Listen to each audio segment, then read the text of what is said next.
Hello, and for this presentation, what I will be doing is highlighting individual seasons of baseball players that came out of the bullpen.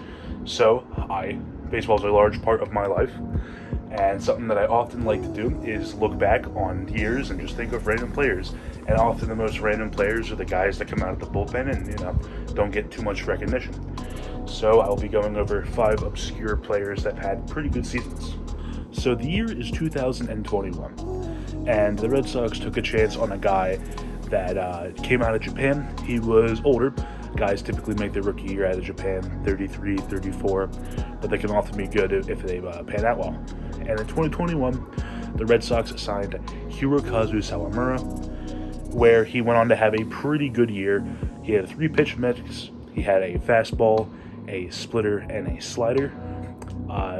He also had a 3.06 ERA across 55 games in his rookie year in 2021. And he amassed an ERA plus of 154 at that time. ERA plus 100 is league average, so that means that he was 51% better than the average pitcher at the time. And he kind of gets overlooked after 2022. Red Sox released him, and he has not been back to the big league since, even though he put slightly worse numbers in 22, but not overall still pretty good.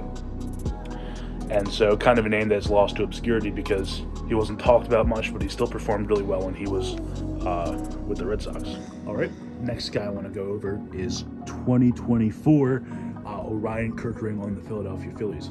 Now, around our area, if you even know a little bit of baseball, you probably heard about this guy because he kind of came out of nowhere last year, and ever since he has been really nasty for the Philadelphia Phillies. In 2024, Orion Kerkering, in 64 games, had an ERA plus of 178, pitched 63 innings, and struck out 74 people. That's striking out more people than innings pitched, which is really good. And the reason for that is the fact that he has a nasty sweeping slider that gets so many people off guard, and it's paired well with his four-seam fastball that he can throw at high 90s, sometimes over 100 miles an hour. And it's also paired with a sinker that does not throw that much, but at the same time, it's still an elite weapon when you're throwing that fast. Here, let me just look at the sliders. This is disgusting. Do you believe in aliens? Because look at this. What is this? Nobody pitches like this. And that is exactly why Tyler Rogers was so good, particularly in 2021. His whole entire career has been pretty good. But in 2021, he had 186 ERA plus, which means he is 86% better than the average pitcher. And he was just dominant, pitching 80 games, which is a lot. Led the league in 2021 for relief pitchers. And just a reason why he's so good, a slider goes like this. It goes away. His slider, because of the way that he comes up, it goes up and in. It's absolutely insane. And his unique pitching style, as well as his dominant 2021 performance, is kind of the reason why I wanted to talk about Tyler Rogers here.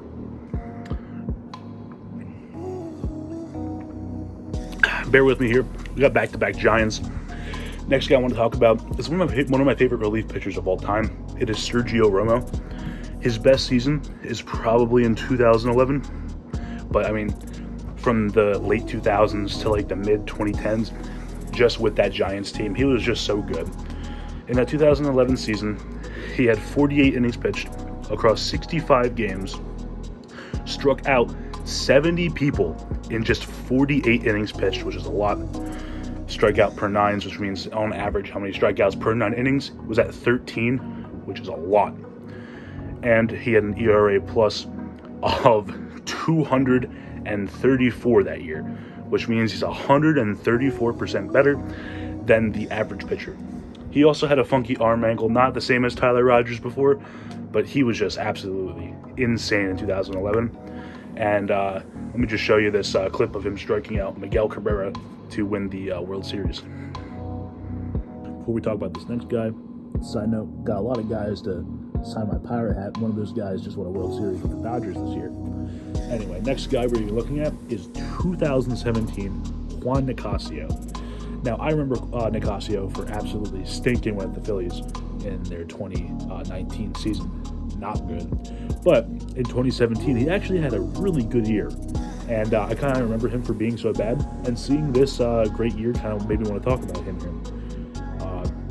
He pitched in 76 games, which again, not as good as Rodgers' 80, but it led the league in 2017, where he pitched 72 innings and had an ERA plus of 165, which means 65% better than the average pitcher. He had a pretty standard arsenal: four-seam fastball, slider, sinker, changeup.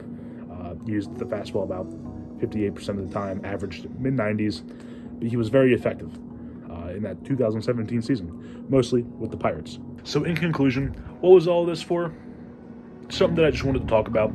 I just remember I was in one of those moods where I was like, man, I wish I could go back and relive this and see this again, or pay more attention to this guy.